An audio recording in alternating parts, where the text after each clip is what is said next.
bonsoir à vous tous les frères et sœurs. Nous continuons à partager sur ce que nous avons commencé hier. Romains chapitre 6, verset 17. Mais grâce soit rendue à Dieu de ce que, après avoir été esclaves du péché, vous avez obéi de cœur à la règle de doctrine dans laquelle vous avez été instruits ou à laquelle vous avez été livrés. C'est plus juste de traduire cela comme cela. Laquelle vous avez été livrés. Le mot, c'est le mot livré. D'accord ? Donc, nous avons vu comment est-ce que nous avons affaire à cette règle de doctrine, que cette règle de doctrine, c'est la mort et la résurrection du Seigneur. C'est-à-dire que quand nous mourons avec Christ, nous vivons avec Christ. Quand nous avons part à sa mort, nous avons part à sa résurrection. C'est quelque chose qui est dans la logique même de cette règle de doctrine. D'accord ? Comme 1 plus 1 égale 2. Ça ne peut pas être autrement. D'accord ? Notre règle de doctrine en Christ, c'est que, étant mort avec Christ, le Seigneur, nous vivrons aussi avec lui. Et cela a commencé par le baptême que nous avons pris, si du moins nous avons compris ce que c'est que ce baptême, qu'on ne l'a pas pris d'une manière religieuse, mais le baptême dont Paul nous parle au chapitre 6, c'est l'invitation à justement se soumettre à cette règle de doctrine. C'est accepter qu'on a été livré à cette règle de doctrine. Une fois qu'on est livré à cette règle de doctrine, on ne lui résiste pas. On accepte son processus, là où ça nous conduit. Premièrement, dans la mort à nous-mêmes, la mort de notre chair, par le renoncement à nous-mêmes, c'est comme ça que nous participons. Et cela nous conduira dans une nouveauté de vie. C'est ce que Romains chapitre 6 nous explique. D'accord ? C'est là que tout commence. Bien sûr, notre salut lui-même commence par la justification, par la foi. Parce que bien avant que Paul parle du baptême au chapitre 6, il a déjà parlé du salut au chapitre 3 et 4, comment nous sommes justifiés par la foi, pas par la loi ou pas par les œuvres. Nous sommes justifiés par la foi en Christ. Au fait, l'épître aux Romains est une épître bien structurée. Sa structure même est un message. Puisque dans les 2 premiers chapitres de l'épître aux Romains, Paul nous décrit l'état de l'humanité, juif et grec. Il met les juifs aussi dedans. Parce que les juifs ont besoin d'être sauvés, eux aussi, par la foi en Jésus-Christ. Ok ? Au chapitre 1 et 2, Paul décrit l'état de perdition de l'humanité. Comment les hommes sont livrés par le jugement de Dieu à cause de l'iniquité qui les anime et du péché dans lequel ils vivent. Ils sont livrés au jugement de Dieu, chapitre 1 et 2. Et cela va jusqu'à même au chapitre 3, verset 20. À partir du verset 21, Paul dit qu'il y a tout de même un moyen de salut. C'est la justification par la foi. En croyant dans le sacrifice de Jésus pour nous. C'est comme cela que nous sommes sauvés. D'accord? Donc, la notion de salut arrive avant le baptême qui vient au chapitre 6. On n'est pas sauvé par le baptême. D'accord? On est sauvé par la justification, par la foi. Au chapitre 3, à partir du verset 21 jusqu'au chapitre 4, Paul explique bien la raison de la foi. Pourquoi nous sommes sauvés par la foi. Et au chapitre 5, Paul parle de la grâce essentiellement. Il parle de la puissance de la grâce. Parce qu'on est sauvé par la foi, l'Épître aux Éphésiens nous dit, c'est par la grâce au moyen de la foi. Mais c'est toujours la grâce de Dieu. Hein? Un homme ne peut pas se sauver lui-même sans la grâce de Dieu. OK? Donc, on est sauvé par la grâce de Dieu au moyen de la foi. Et Paul, au chapitre 5, là, justement, il va commencer à parler de la grâce. Et après cela, au chapitre 6, il parlera du baptême. OK? Parce que le baptême, bien qu'on soit sauvé, allons dire qu'on est sauvé depuis le chapitre 3, on a besoin du baptême pour vivre le plan du Seigneur, la nouveauté de vie, la vie nouvelle, si on veut l'expérimenter, il faut le baptême. D'accord? Le baptême n'est pas juste une cérémonie d'obéissance. Dieu a dit, donc on fait. Hein? C'est pas comme ça. Hein? C'est une action de notre part qui marque notre vie dans l'esprit. Parce que c'est une association, une identification à la mort du Seigneur pour expérimenter la vie du Seigneur. OK? Donc c'est une étape importante dans la vie du chrétien. Et ensuite, Paul parle donc du baptême, de la manière dont nous devons nous donner au Seigneur pour expérimenter la puissance de la grâce, cette grâce qui existe avant même qu'on prenne le baptême. Cette grâce est là au chapitre 5. Au chapitre 6, on prend notre baptême. Et c'est pour arriver plus devant, chapitre 8, dans cette vie de l'esprit. Mais au chapitre 7, il y a un obstacle dont Paul parle, c'est la loi. Parce que la loi, c'est une autre doctrine. C'est une autre règle de doctrine. Il a fallu nous en libérer, libérer les hommes, libérer surtout les Juifs qui étaient sous la loi, et même nous les païens qui, par séduction, nous avons tendance par les doctrines qui viennent, nous avons nous aussi à nous mettre sous la loi, ok? Et même que nous n'étions pas sous la loi de Moïse, mais la manière dont l'évangile est apporté, c'est comme si que l'évangile est une autre loi, avec la même règle de doctrine que la loi de Moïse. Donc, c'est pour produire la même chose. Hein? Donc, au chapitre 7, Paul règle le problème de la loi. Si on regarde ensemble, au chapitre 7, donc dès le début, il parle de la loi. Et tout le chapitre parle de la loi et des fruits qu'on porte sous la loi. Au verset 5, il dit « Car lorsque nous étions dans la chair, les passions des péchés provoqués par la loi agissaient dans nos membres, de sorte que nous portions des fruits pour la mort.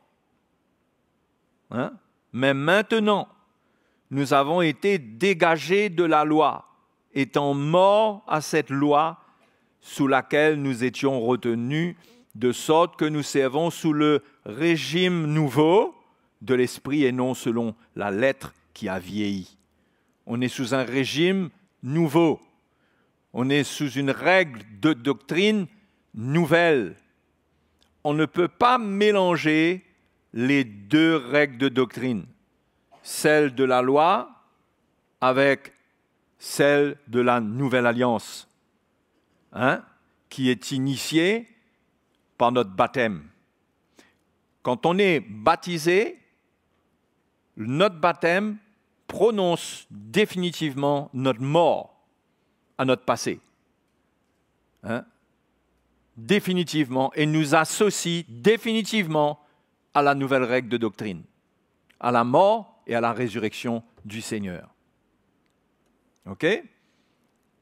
Donc, quand nous étions sous la loi, pour ceux qui étaient sous la loi, et c'est encore valable pour ceux qui vivent dans l'esprit de la loi, sous le régime de la loi, même en ayant la Bible, le Nouveau Testament, ceux qui vivent sous la nouvelle alliance avec l'esprit de l'ancienne alliance, ils subissent la règle de doctrine de la loi, parce qu'ils vivent selon le régime de cette loi, selon la règle de doctrine de cette loi. C'est pourquoi nous devons comprendre de nous débarrasser de cette ancienne règle de doctrine. Et ça fonctionne comment? Bon, déjà, Paul nous en parle, on porte des fruits pour la mort. Et Paul explique au chapitre 7, il dit « Nous savons en effet que la loi est spirituelle, mais moi, je suis charnel, vendu au péché. » OK? Quand je ne sais pas ce que je fais, je n'ai pas de lumière, je n'ai pas de révélation. Je ne fais point ce que je veux, c'est-à-dire le bien, et je fais ce que je hais. Voilà à quoi on est soumis avec l'ancienne règle de doctrine. On veut faire le bien, mais finalement on fait le mal. On ne veut pas faire le mal, mais c'est le mal même qui se manifeste. On n'arrive pas à faire le bien qu'on veut faire. C'est comme si autrefois, les Juifs étaient livrés à cette loi-là. Ils étaient livrés à cette règle de doctrine. Ils ne pouvaient pas sortir de là. Parce que Dieu voulait que l'échappatoire, sortir de cette condition, n'aurait été possible que par Jésus-Christ. Donc, en attendant, le Seigneur leur a donné ce qu'il pouvait y avoir de meilleur comme loi, alors qu'ils étaient encore dans la chair, qu'ils n'étaient pas de nouvelles créatures. Dieu leur a donné ce qu'il y avait de meilleur. Mais ce qu'il y avait de meilleur n'était pas encore suffisant et au contraire, à cause de la chair qui était encore là, semblait ne pas être productif et produire même le contraire de ce qu'ils auraient souhaité en ayant la loi. Parce qu'en ayant la loi, ils voyaient qu'est-ce qui était bien, mais ils avaient une autre loi en eux qui les gouvernait. Et cette loi-là, c'est en eux, dans l'homme, ça devait être réglé par la mort. Vous comprenez? Cette loi, ce principe de vie du péché, ça ne pouvait être réglé que par la mort de Jésus. Ça ne pouvait pas être réglé simplement en donnant une liste de commandements. Parce que la liste de commandements ne changeait pas la nature de l'homme. Donc, quand l'homme voit la loi, il a encore cette loi du péché en lui. Et là, il y a comme une rébellion, comme un combat contre la loi pour produire exactement le contraire de la loi. C'est pourquoi Paul dit, si je fais ce que je ne veux pas, je reconnais que la loi est bonne. La loi en tant que loi, elle est bonne parce qu'elle donne des commandements saints. Ce n'est pas que la loi n'est pas bonne, c'est la nature de l'homme qui n'est pas bonne. Mais la loi n'était pas puissante pour vaincre cette nature de l'homme. Et c'est pour ça que Jésus est venu. Et maintenant, ce n'est plus moi qui le fais, mais c'est le péché qui habite en moi. Ce qui est bon, je le sais, n'habite pas en moi, c'est-à-dire dans ma chair. J'ai la volonté, mais non le pouvoir de faire le bien. Car je ne fais pas le bien que je veux, Et je fais le mal que je ne veux pas. Et si je fais ce que je ne veux pas, ce n'est plus moi qui le fais, c'est le péché qui habite en moi. Je trouve donc en moi cette loi. Quand je veux faire le bien, le mal est attaché à moi. Pas facile, hein? Mais cependant, je prends plaisir à la loi de Dieu selon l'homme intérieur.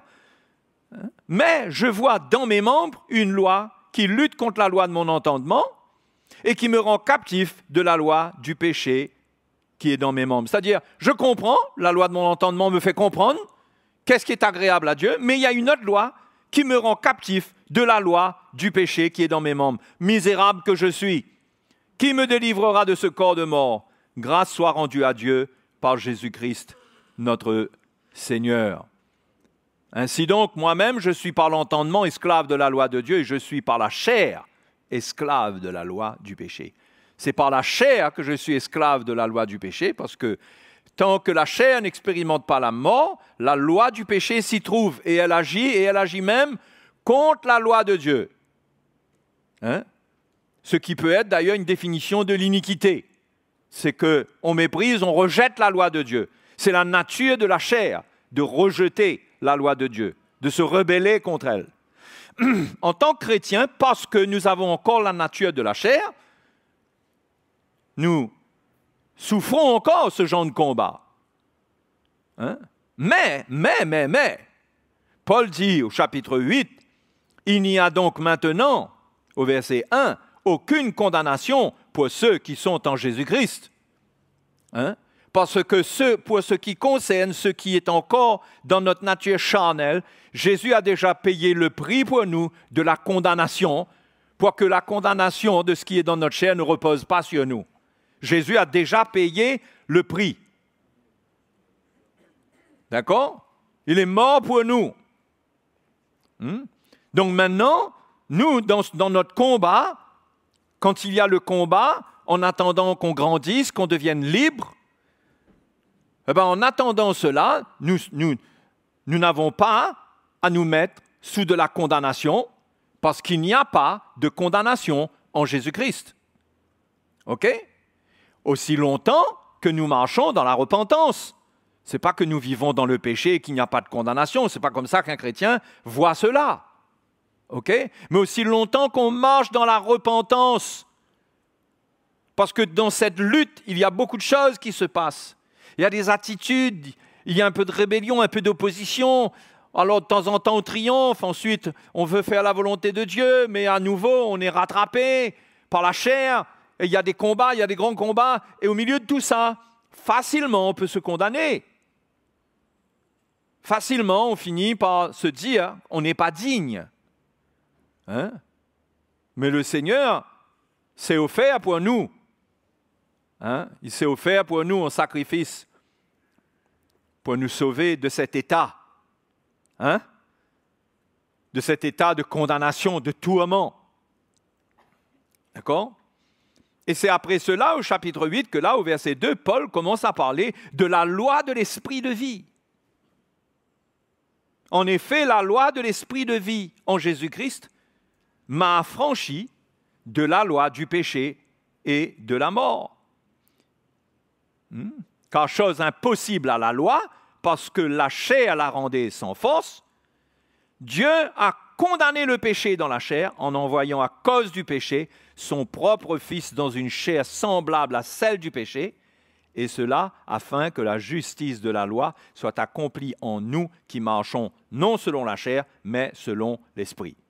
Finalement, ce que la loi réclamait pour nous libérer, Jésus a payé la rançon pour nous.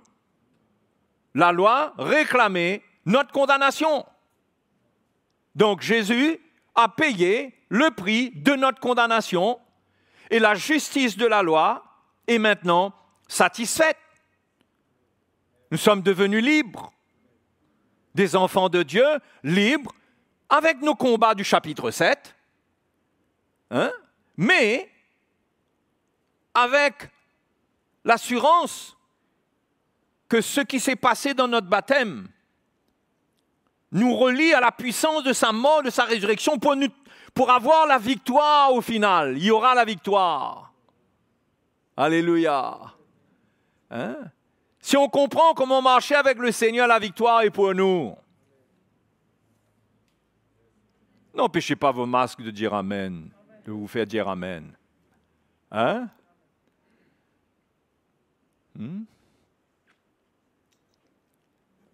Dieu a prévu pour nous de nous faire marcher dans la victoire.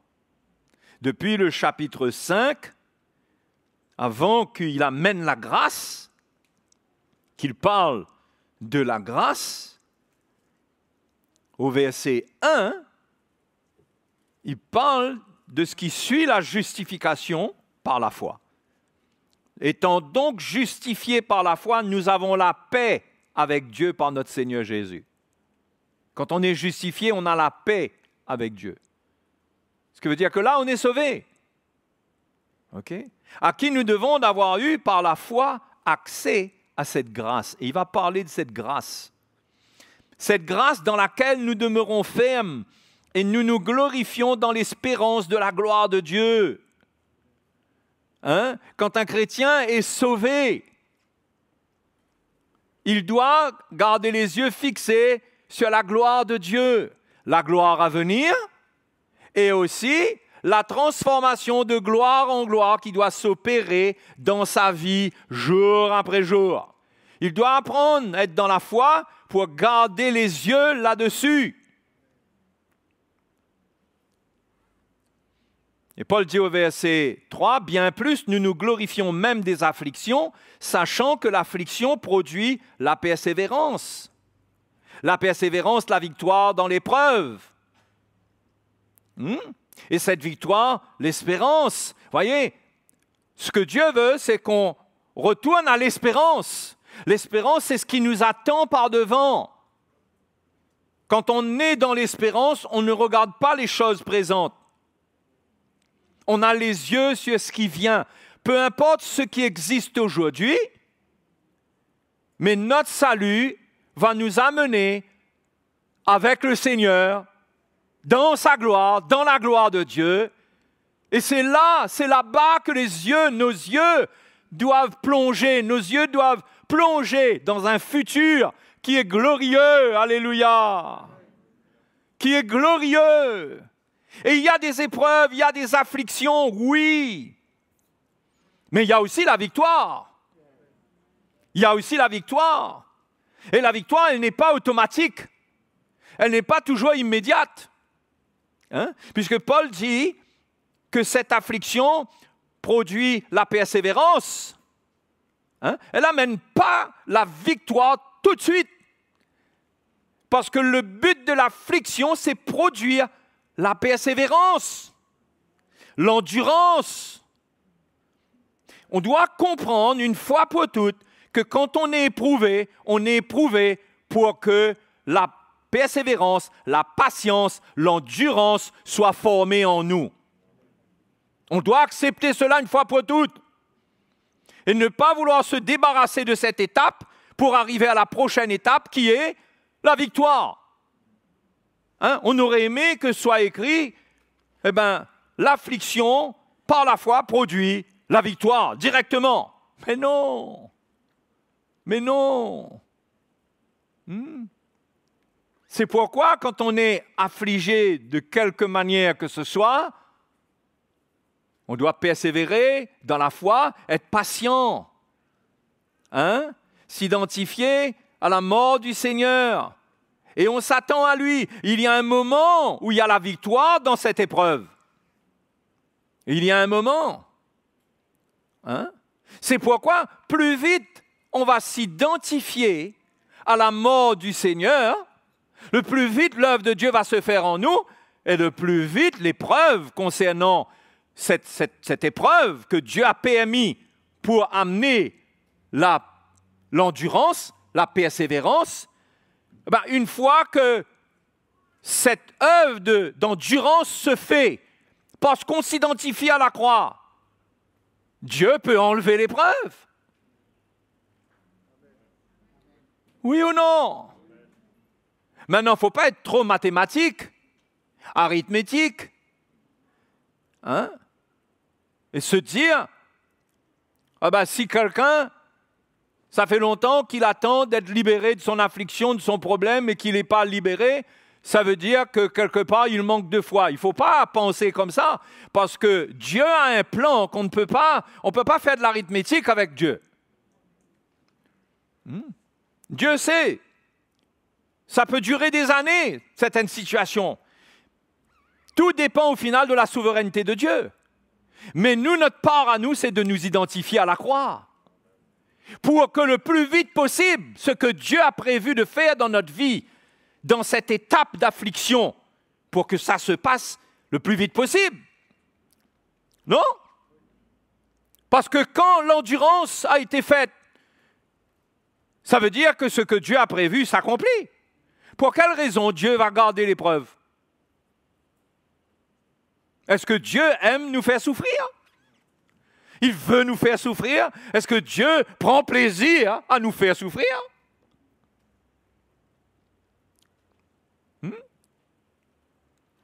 J'espère que vous avez la réponse.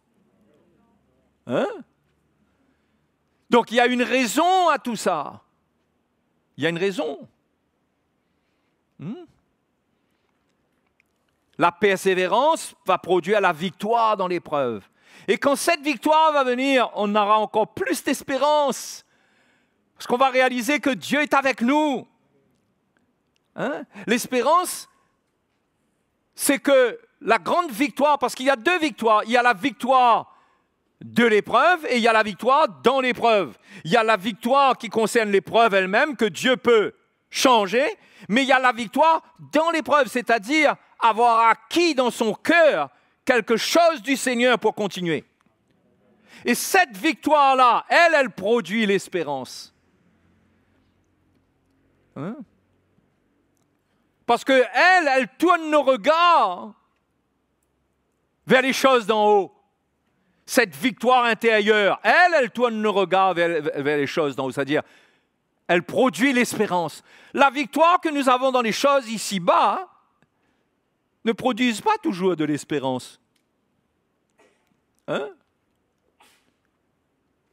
Parce qu'on a été délivré de quelques problèmes, situations sur la terre, ça ne change pas le cœur. C'est quand le cœur a été changé dans l'épreuve. C'est ça qui amène l'espérance, parce qu'il n'y a que le cœur qui vit et qui voit l'espérance. La chair, elle apprécie les miracles, les interventions de Dieu dans la vie pour nous faciliter la vie. D'accord? Bon, il n'y a pas que ça dans les miracles. Hein? Il y a aussi des situations sérieuses dont on a besoin d'être délivré. C'est pourquoi on doit toujours s'attendre au Seigneur, c'est clair. Et Dieu est miséricordieux. Hein? Mais ce qui est important de comprendre, c'est que ce qui est le plus important, c'est qu'on garde l'espérance. C'est qu'on garde l'espérance. Et souvent, c'est là où le chrétien pêche. Pêche dans le sens qu'il rate. Hein? On n'a pas les yeux sur cette espérance. Hein? Pourtant, Paul, dans Éphésiens, il dit, il prie qu'il y ait que les yeux du cœur s'illuminent concernant l'espérance qui s'attache à l'appel de Dieu. Il y a une espérance. On a tendance humainement à regarder notre problème et à nous attendre à ce que Dieu règle notre problème. Mais on n'a pas la foi pour porter les regards plus loin. C'est pourquoi on doit connaître la règle de doctrine. Ce n'est pas une formule arithmétique. On doit savoir c'est quoi l'Évangile. L'Évangile nous révèle ce que Dieu veut faire et comment il fait. On n'a pas tous les détails, mais on doit savoir qu'une fois qu'on a été livré à la règle de doctrine, à la mort et à la résurrection du Seigneur, une fois que ça s'est passé, on sait que Dieu a notre vie dans sa main, il prend soin de nous, il va agir, même dans les heures qui peuvent paraître les plus sombres. Et c'est cette foi-là que le Seigneur veut qu'on ait. Parce que si on a une autre foi seulement pour les choses de la terre, ça va nous faire murmurer. Parce que si ça tarde, on n'aura pas la patience nécessaire pour attendre. Il faut qu'on ait la foi qui tourne nos regards vers le Seigneur, vers l'espérance. Hein? Et je vais faire un genre de parenthèse. On va lire un petit épisode concernant la foi. On va lire et je vais vous poser une question ensuite. Ce même jour, sur le soir, Jésus leur dit, passons sur l'autre bord. Après avoir renvoyé la foule, il parle à ses disciples, là. Ils l'emmenèrent dans la barque où il se trouvait. Il y avait aussi d'autres barques avec lui. Il s'éleva un grand tourbillon et les flots se jetaient dans la barque, au point qu'elle se remplissait déjà. Et lui, il dormait à la poupe sur le coussin. Il le réveillait et lui dit, « Maître, ne t'inquiètes-tu pas de ce que nous périssons ?»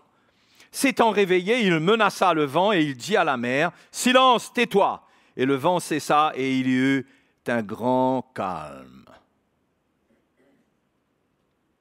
On attend 5 minutes pour que le calme se fasse ressentir. Non, on continue. Puis il leur dit, « Pourquoi avez-vous si peur? Comment n'avez-vous point de foi ?» Hein? Ils furent saisis d'une grande frayeur, ils se dirent les uns aux autres, « Quel est donc celui-ci à qui obéissent même le vent et la mer ?» Vous voyez? Eux, ils sont branchés avec la puissance de Dieu, l'autorité du Seigneur qui amène la mer à se calmer, les vents à se calmer. C'est ça qui les impressionne, non, à la fin? Ils furent saisis d'une grande frayeur, ils se dirent les uns aux autres, « Mais quel est donc celui-ci à qui obéissent même le vent et la mer ?» Mais quand le Seigneur leur dit, au verset 40, « Pourquoi avez-vous si peur? Comment n'avez-vous point de foi ?» Qu'est-ce que vous croyez? Vous croyez que la foi que le Seigneur leur a demandé, c'était la foi pour faire taire les vents et pour faire que la mer se calme? Ou bien la foi que le Seigneur leur demandait, c'était d'être comme lui. Il dort, même qu'il y a le vent qui souffle, et de lui faire confiance parce qu'il est en contrôle de tout. Quelle est la foi que le Seigneur, quel est le manque de foi que le Jésus leur reproche? Hein? C'est qu'ils auraient dû, sachant que Jésus était là, et le vent peut se lever. Mais que peuvent faire le vent et la mer contre le Fils de Dieu? Et s'ils sont avec le Fils de Dieu, qu'est-ce que ça peut faire? C'est ce manque de foi-là que le Seigneur leur reproche. Hein? Comme quoi, tout dépend de quel évangile nous anime. Si nous courons un évangile pour des miracles extérieurs, nous allons tout analyser sous cet angle. Mais quand on regarde bien, le Seigneur leur reproche non pas de l'avoir réveillé parce qu'il était fatigué. Ce n'était pas ça le point. Hein? Le Seigneur n'a pas de problème de se réveiller quand il faut. Mais c'est leur attitude.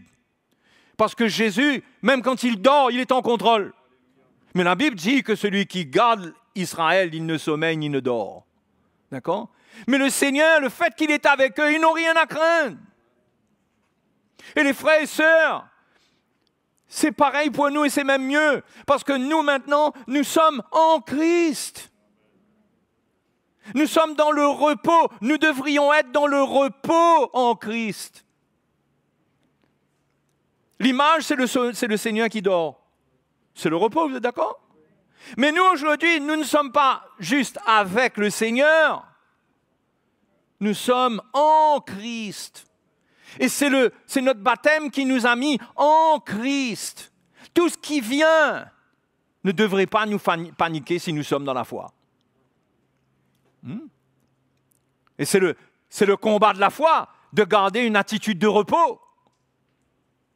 Hein? C'est pas... On est tous testés à ce niveau. Hein? Mais c'est le reproche que le Seigneur leur fait, c'est ça. Et aujourd'hui, pour nous,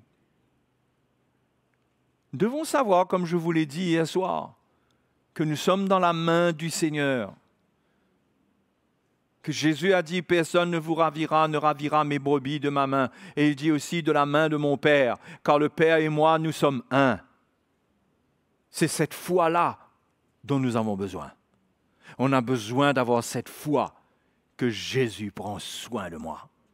et que si ça secoue, ça tempête autour, s'il y a des vents, mais en lui, pas seulement avec lui, mais en lui, pas dans une barque, en lui, dans l'Église, nous pouvons avoir l'assurance qu'il contrôle tout.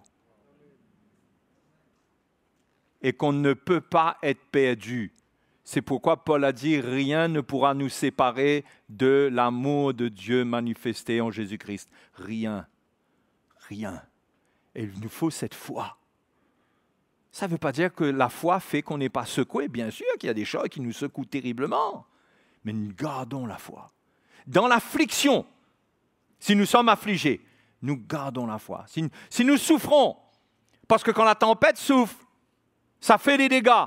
Mais nous comprenons que Dieu en contrôle tous les éléments. Hein? La moindre feuille de tôle qui circule, le Seigneur contrôle cette feuille de tôle-là pour qu'elle ne coupe pas ma tête. La moindre branche qui vole, Dieu en contrôle cela, même s'il y a 100 branches qui circulent autour de moi. Le Seigneur a le contrôle sur tout. Hein? Cette foi doit nous animer. Hein? Cette foi doit nous animer. Ça doit être dans notre cœur. Et nous devons nous édifier dans cette foi que nous sommes associés à la mort et à la résurrection du Seigneur. Nous sommes dans la logique même de cette règle de doctrine. Nous y sommes associés. Nous ne pouvons pas aboutir ailleurs. S'il y a une mort, nous aboutissons dans la vie. Mais il y a l'épreuve qui amène la mort et qui fait subir la mort et la souffrance de la mort. Et c'est là qu'il faut tenir. Il faut tenir. Hein? Et il faut se fortifier. Et ça va loin. Paul dit, nous nous glorifions même des afflictions. Nous nous glorifions. C'est-à-dire que nous ne voyons pas dans les afflictions autre chose que la manifestation de la gloire de Dieu. Dieu va se manifester. Dieu va se manifester à un moment ou à un autre. Hein, les frères et sœurs? C'est extraordinaire ce qui nous est arrivé. Nous, les chrétiens. Hein? Nous devons garder notre cœur. Nous devons faire attention de murmurer, de nous plaindre, hein? De regimber, d'être rebelle. Tout ça s'appelle, vous savez comment, l'iniquité. D'avoir des attitudes en nous où on n'est pas content de la vie qu'on a. Hein? On n'est pas content, on se plaint, on se bat dans la chair. Mais nous devrions être dans la joie. Dans la joie, alléluia. Eh oh, dans la joie. Parce que le Seigneur est le grand Dieu de victoire. Alléluia. Et quand il permet quelque chose pour moi aujourd'hui, c'est parce qu'il veut me donner de la persévérance, de l'endurance. Donc j'apprends à accepter que c'est mon Dieu qui prend soin de moi de cette manière. Il n'a pas une autre manière de prendre soin de moi dans ce monde. Il ne va pas me garder dans du coton. Il va m'amener dans des moments difficiles, plus ou moins difficiles, qu'il aura en contrôle. Et toutes choses vont concourir à mon bien. Parce que je suis appelé selon son dessein. Toutes choses concourent à mon bien. Mais l'important, c'est de garder notre cœur pur, parce que toutes choses concourent au bien de ceux qui aiment Dieu. Quand on aime Dieu, on ne murmure pas contre lui. Quand on aime Dieu, on se réjouit, on lui rend grâce. Alléluia. Hein? Je suis dans une étape de ma vie. Il m'arrive des choses. Des moments difficiles. Hein? Mais gloire à Dieu, mon Dieu est grand, je suis dans sa main.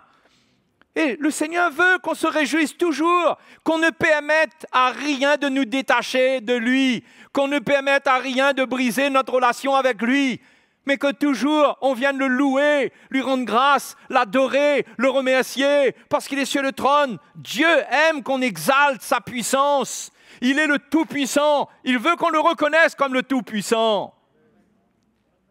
Hein? Il est le Tout-Puissant. Ce n'est pas parce qu'il m'arrive un petit malheur aujourd'hui qu'il n'est plus le Tout-Puissant. Et c'est extraordinaire parce que ça n'a pas de limite. Parce que c'est une alliance avec le Seigneur dans la mort et la résurrection. C'est-à-dire, même si on dirait qu'une situation arrive dans la mort même, mais même dans cette mort, il y a une vie. Et il peut y avoir une résurrection. Ça va loin. Mais le chrétien, il garde l'espérance jusqu'au bout. Jusqu'au bout. Il ne se dit pas c'est fini. Il se dit le Seigneur est grand. Alléluia. Hein? C'est pourquoi Dieu n'a jamais fini avec aucun de ses enfants. Nous prions, nous, comme j'ai dit hier soir, pour les frères et les sœurs qui se sont éloignés. Mais ceux qui ont été sincères, ils ont été livrés à cette règle de doctrine-là. C'est comme si on a été livré, comprenez l'exemple que je donne, on a été livré en prison, dans la prison du Seigneur. Mais c'est une prison dans laquelle on est merveilleusement libre. Mais c'est une prison parce qu'on ne peut pas s'échapper. Vous comprenez? Vous avez des chrétiens qui veulent fuir l'œuvre de la croix dans leur vie et qui fouillent des galeries et des tunnels pour s'enfuir. Mais où ils vont arriver? Ils vont fouiller un tunnel, ils vont fouiller 2 tunnels, ils vont fouiller 3 tunnels, ils vont débarquer dans le monde, ils croient que ça y est, ils sont sortis, ils vont continuer à fouiller des tunnels, mais il arrive un moment où ils vont rencontrer ce mur sous lequel on ne peut plus fouiller de tunnels. Il y a un moment, parce que tous les chrétiens sont dans cette prison, on croit s'échapper, on croit que quand on a fouillé notre tunnel, on sort un bout, on croit que là c'est fait. Non, il n'y a rien de fait, Dieu est grand. Et il y a des frères et des sœurs qui prient. Alors là, finalement, on peut se retrouver, vous savez quoi? À fouiller des tunnels et des tunnels, des tunnels, et finalement, le dernier tunnel nous ramène là où nous étions. Ouais? Vous avez déjà fait cette expérience-là, vous? Hein?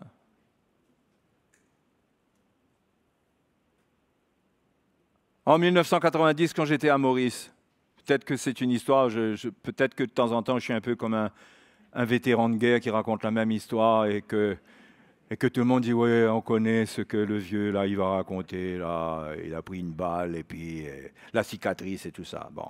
Mais bref, il y en a qui ne savent pas. Mais quand j'étais sur ce chantier et que je souffrais sur ce chantier, parce que vous imaginez bien quelqu'un comme moi sur un chantier, ce que je peux souffrir.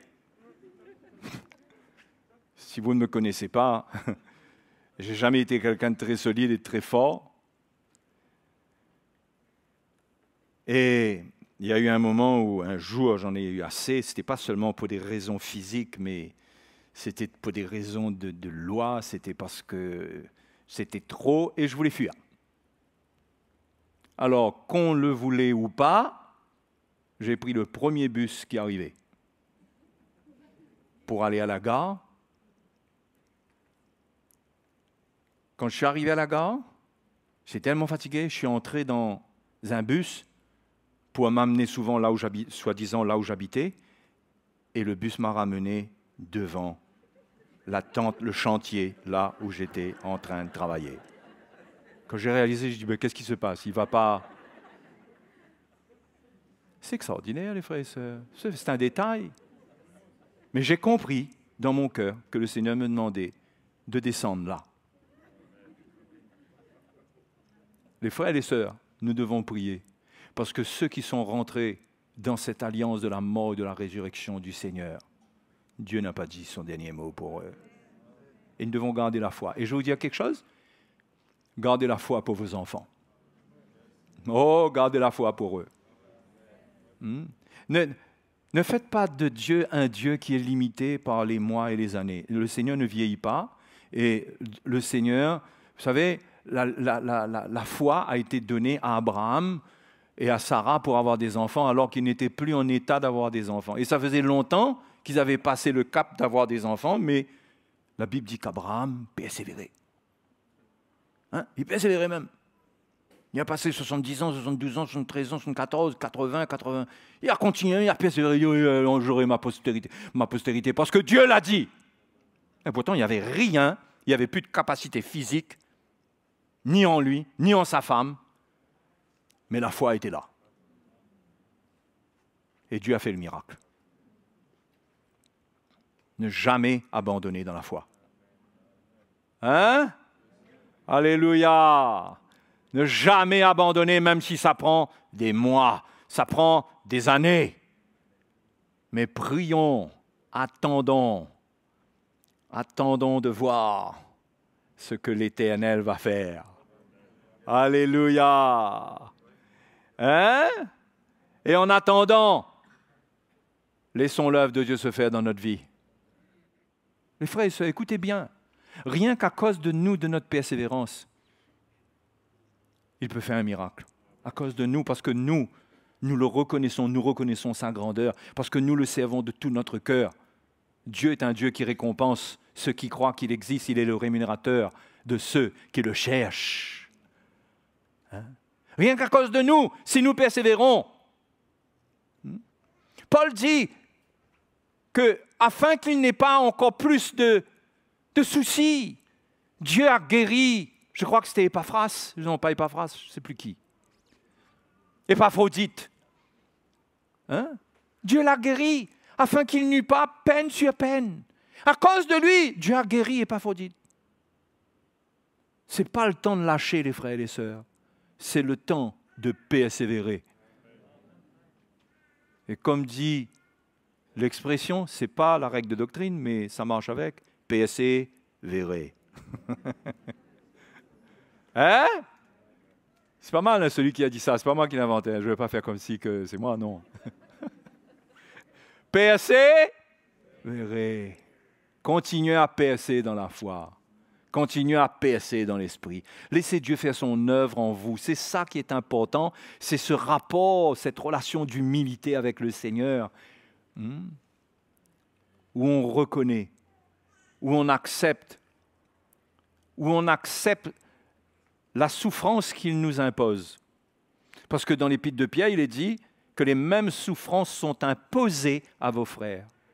La souffrance qui est la nôtre, on l'accepte, on dit « Seigneur, merci, c'est ma part du gâteau ». Comprenez pourquoi on va nous traiter de fous là, avec l'évangile qu'on prêche? Parce qu'il n'y a personne qui veut manger ce gâteau-là. Mais merci Seigneur, je suis éprouvé, ça fait mal, mais mon Dieu, je m'humilie sous ta main. Hein? Parce que tu vas me relever, tu vas faire les miracles, parce que tu es Dieu. Hein? Et frères et sœurs, quand on souffre et qu'on s'humilie, oh, c'est d'une odeur pour le Seigneur, ça. C'est l'odeur du parfum de Christ qui meurt à la croix. S'humilier, souffrir, rester humble, accepter, mourir, obéissant même jusqu'à la mort de la croix. C'est d'un parfum qui attire le Seigneur. Vous savez, un bon parfum, ça attire. Enfin, je ne sais pas pour vous, à moins que vous ayez un problème quelque part, mais normalement, un bon parfum, vous dites, mais il sent bon. Hein? Non, pas vous. Il sent bon, vous voulez savoir qu'est-ce qui se passe. Moi, j'aime quand je me balade avec mon chien dans la cité de l'Entre-deux, souvent, il y a des odeurs de fricassé de chouchou qui... Je me dis, ça, cette cuisine-là, ça sent bon. Ah oui? Hein, oui, je passe à côté des maisons. Mais qu'est-ce qui peut, c'est cool. L'odeur, la seule odeur provenant de la chair qui est agréable au Seigneur, c'est quand elle est brisée. Et quand on accepte cela, c'est d'une odeur extraordinaire pour Dieu. Et vous savez, si ça attire Dieu vers vous, ça veut dire que vous allez être bénis. Hein? Ah, et oh là! Mais si vous portez dans votre chair l'odeur de la rébellion, des murmures, de vous plaindre contre l'autre, vous êtes en train de chercher qui a raison, qui aurait dû, qui n'aurait pas dû. Hein? Je t'avais dit ça, il fallait envoyer le papier avant, etc. Tu n'as pas fait, nanani, voilà pourquoi on est dans des problèmes, c'est ta faute. Ça, c'est un exemple. Si ça vous concerne, le Seigneur vous parle peut-être. Mais, vous savez, mais apprendre Mais ce n'est pas facile. On est toujours en train de se plaindre quelque part. Quand je réalise, mais le plus qu'on va s'identifier à la croix, le plus qu'on va bénéficier de cette mort pour bénéficier de cette vie. Parce que le but, ce n'est pas de rester sur la croix. Eh oh! Le but, ce n'est pas ça. Donc là, il faut prendre cette croix, il faut rester sur la croix. Non, le but n'est pas ça, ça c'est le moyen. La croix, c'est le moyen, ce n'est pas le but. La résurrection, c'est le but. La vie, c'est le but. Il faut viser au but, mais il faut accepter le moyen. Mais nous, on veut le but sans le moyen. Hein? On veut monter à Sainte-Marie, mais on ne veut pas prendre le bus ou la voiture. Ben, monte à pied. On va voir si c'est plus simple. Et il y en a que c'est pareil. Ils refusent le transport qui leur est donné. Ben, ils n'ont pas d'autre choix s'ils veulent aller que d'aller à pied. Mais c'est bête. Accepte le moyen qui est donné. Le moyen, c'est la croix. Et Pierre est clair. Il dit, après que vous aurez souffert un peu de temps, lui-même vous affermira, vous rendra inébranlable, etc., vous sanctifiera, il fera tout. Lui-même. Ce lui-même-là intervient quand, après un peu de temps, vous aurez souffert. Après que vous aurez souffert un peu de temps. C'est le moyen. Il faut accepter. Et quand on vient là, on n'empêche pas notre problème. On empêche notre problème de nous faire taire. On vient louer le Seigneur. On vient le remercier. Alléluia. Et quand Dieu voit ça, aujourd'hui, demain, après-demain, c'est ça la foi qui persiste, qui persévère tous les jours. Quand Dieu voit ça, il y a un moment où il dit, hop, hop, hop, on arrête là. Hein? Relâchez-le. Bénissez-le. Là, il leur donne ses anges. Je ne sais pas qu'est-ce qui se passe, mais il y a des choses qui se passent. Mais quand le Seigneur veut te former et que tous les jours, tu murmures, tu te plains, tout le temps, mon Dieu, quand c'est, jusqu'à quand, hein? Et au lieu de le remercier, eh ben, tu risques d'avoir encore un long chemin à faire. Un long chemin à faire. Tu t'es trompé de route, tu es passé par Sainte-Rose pour aller à Saint-Paul. Comprends? Donc, frères et sœurs, je veux vous exhorter à accepter la règle de doctrine dans votre vie et à y obéir de cœur. Et quand vous ratez, à vous repentir devant le Seigneur. Quand vous ratez, à vous repentir. Oui, il faut se repentir. Quand on rate parce qu'on a dit des choses qu'il ne fallait pas, on a eu des attitudes, de mauvaises attitudes, se repentir. Tout de suite se rattraper. Et à persévérer dans une attitude avec le Seigneur qui accepte sa volonté pour notre vie. Parce que c'est lui qui décide par où on passe, la durée de l'épreuve, hein? La grandeur de la bénédiction qui vient après, c'est lui qui décide. Mais croyez-moi, il n'y a pas meilleur décideur que le Seigneur. Alléluia. Et ça, on s'en réjouit. Hein? Et souvent, plus grande est la souffrance, plus grande est la bénédiction. Plus grand est le travail de Dieu dans la vie de quelqu'un, plus grand il a sa bénédiction et il est une bénédiction. C'est pourquoi il faut accepter le temps de souffrance que Dieu nous impose. C'est comme ça. Même si ça vient du diable, moi, je n'ai pas à m'occuper du diable. C'est du diable, pas le diable. Oh, peu importe, je résiste au diable, bien sûr. Hein, on résiste au diable et tout et tout. Mais au fond de moi, je dois voir que par-dessus, Dieu est en contrôle. Ce n'est pas le diable qui contrôle notre vie, les frères et sœurs. Hein? Vous croyez que c'est le diable qui contrôle votre vie? C'est lui qui va décider là? Hein? L'ennemi, lui, il croit décider. Il peut croire qu'il est en train de décider. Peut-être. Mais au final, Dieu tourne tout pour sa gloire. Si vous voulez comprendre ce que je viens de vous dire là, allez lire le livre de... Hein? Le livre de... Esther. Esther. Hein? Parce que Mardoché avait Mardoché sa tête. Non, je plaisante.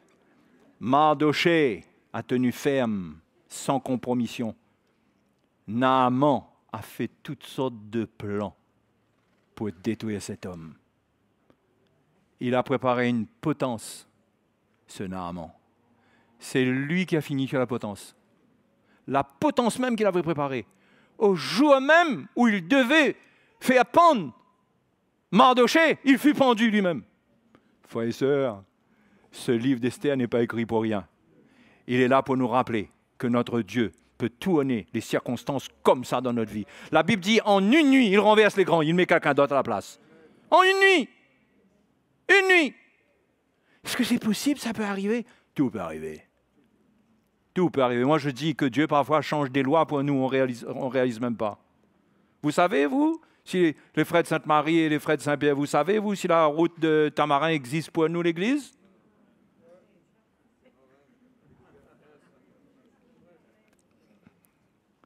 Ah, quand même, faut pas exagérer. Tu vois? Gens de peu de foi. C'est Dieu qui décide. Tout le monde parle d'économie. L'économie, ça va être plus facile pour l'économie. Dans les bureaux, partout, on décide, on machin. Et puis, on dirait que c'est une affaire d'homme. Mais par-dessus, le Seigneur, c'est lui qui est en train d'incliner les cœurs. Allez, route de Tamarin, parce que... Pourquoi d'après vous? Parce que pendant des années, il y a des bonhommes qui servaient le Seigneur entre les deux endroits et qui se tapaient des heures et des heures et des heures d'embouteillage. À l'époque où il n'y avait pas de clim dans la voiture et il n'y avait pas de direction assistée. Moi, j'ai connu une voiture qui était comme ça. Peut-être. Dieu a vu notre cœur et Dieu suscite des projets. Dieu change des choses. Il amène des choses. Alléluia! Le Seigneur est grand. Le diable nous a volé en 1997 un bâtiment. On s'est retrouvé tout d'un coup chez le frère Louis. Mais c'est bien, on rend grâce au Seigneur pour le frère Louis. Il avait un petit garage. Hein? On s'est retrouvés là comme des misères, jetés à la rue, comme des orphelins, des enfants qui ont été abandonnés par leur papa. On a fait 15 jours chez le frère Louis. Tout de suite, il y a une porte qui s'est ouverte. On s'est retrouvés rue Mahatma Gandhi à Saint-Pierre dans une salle qu'on a arrangée. Hein? On a passé plus de 10 ans là-bas, 11 ans même. Ensuite, on a trouvé un endroit au tampon. On y est allé, on a fait quelques années. Dieu a mis sur notre cœur un projet et on paie un bâtiment. Meilleur que l'autre. Le Seigneur est grand. Mais vous devriez connaître l'historique de l'Église quand vous arrivez à l'Église. Au lieu d'écouter seulement que certaines personnes disent « Allez là-bas, ou connaissez pas !» Hein? Et aujourd'hui, voilà, résurrection. Hein? Le Seigneur est grand, les frères et sœurs. Et c'est pareil pour vous, pour votre famille, pour tout. Il faut persévérer, il faut donner votre vie. Même si on dirait sur ce chemin de la croix, là, on dirait que ça dépouille même, on dirait que ça part même. Il y a un moment où vous ne savez même plus qu'est-ce que vous avez encore. Peut-être que certains pourraient être poussés à cet extrême, mais persévérer dans la foi. Parce que même après votre mort, Dieu peut sauver vos enfants. Si vous avez le temps de mourir. C'est pas grave ce que je viens de dire, parce que ça doit arriver un jour. Je vous encourage, les frères et sœurs. Gardez la foi. Respectez la règle de doctrine. Respectez-la. Et encourageons-nous par cette règle de doctrine. Hein? Encourageons-nous dedans. Et passons les semaines, les mois, les années, la règle de doctrine. On se le rappelle. C'est quoi la règle de doctrine, mon frère? Hein? Tu souffres? Je prierai pour toi. La règle de doctrine. Bon, on ne va pas en faire un nouveau langage. Mais la règle de doctrine, et on persévère, et on chante des chants sur la règle de doctrine, on fait des louanges sur la règle de doctrine, ouais, mort, ressuscité, alléluia. Hein? Et ceux qui ont expérimenté la règle de doctrine, ils louent le Seigneur, ils chantent le Seigneur, ils prêchent l'évangile aussi. Et les autres, ils trouvent des modèles de la règle de doctrine. Ne cherchez pas autre chose, les frères et sœurs, vous allez perdre votre temps. Hein? Vous réalisez là? Dernier. Vous réalisez là? Je veux monter à Sillaos, et je passe par l'entre-deux, et je commence à faire mon chemin moi-même par l'entre-deux pour descendre sur Sillaos. Mais j'aurai le temps de mourir. Il y a un chemin qui a été tracé, même s'il faut redescendre, redescendre, remonte. Un peu de publicité pour Sillaos.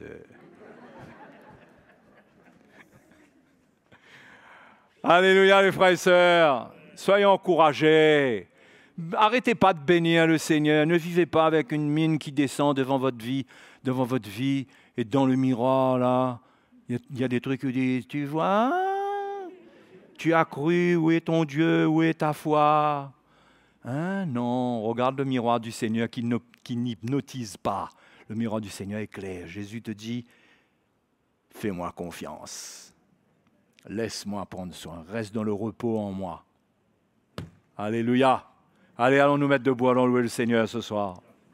Allons louer le Seigneur ce soir. Gloire à Jésus. Et vous savez, Jésus qui dort sur le coussin à la poupe, là. Ça représente sa mort, ça. Hein?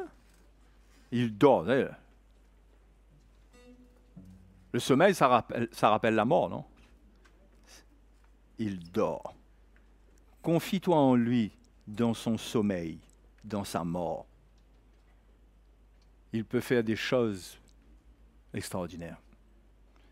Vous savez, les choses extraordinaires de Dieu, souvent, nous, on les apprécie sous un point de vue humain. C'est-à-dire, une chose extraordinaire pour nous, c'est que là, on prie, là, paf, paf, paf, tout de suite. Oh, c'est extraordinaire! Ça arrive. Mais si cette même chose prend du temps doucement pour arriver, vous comprenez? Doucement, ça prend du temps pour arriver. Et on a le même résultat dans 4 ans. On ne va pas trouver ça extraordinaire. Vous comprenez comment on analyse les choses? Pourtant, c'est le même résultat. C'est le résultat qu'on voulait. On a une manière de voir les choses, je vous dis, qui s'est corrompue dedans, c'est fatigué dedans. Là. Il faut comprendre que notre Dieu est grand et l'apprécier dans les moindres petites choses qui bougent dans notre vie, les moindres petites affaires. Louons le Seigneur. Alléluia. Et vous savez, quand on travaille sur un puzzle, même si sur le puzzle, là, vous savez, quand vous avez déjà fait un puzzle? Il y a plein de pièces, on bouge les pièces, on rentre les pièces, on tire les pièces, on met une, on se trompe, on retire, on pousse, on écarte, on remet. Essayez pas de comprendre le puzzle de Dieu, vous allez être découragé parce que vous allez vous ressentir qu'un coup la pièce est devant, un coup la pièce est derrière là-bas. Vous-même, vous allez être perdu. Sachez que le Seigneur, il met le puzzle en place. Alléluia. Vous affolez pas. Apprenons et soutenons-nous parce que nous allons être éprouvés, testés. Mais Dieu est avec nous. Alléluia.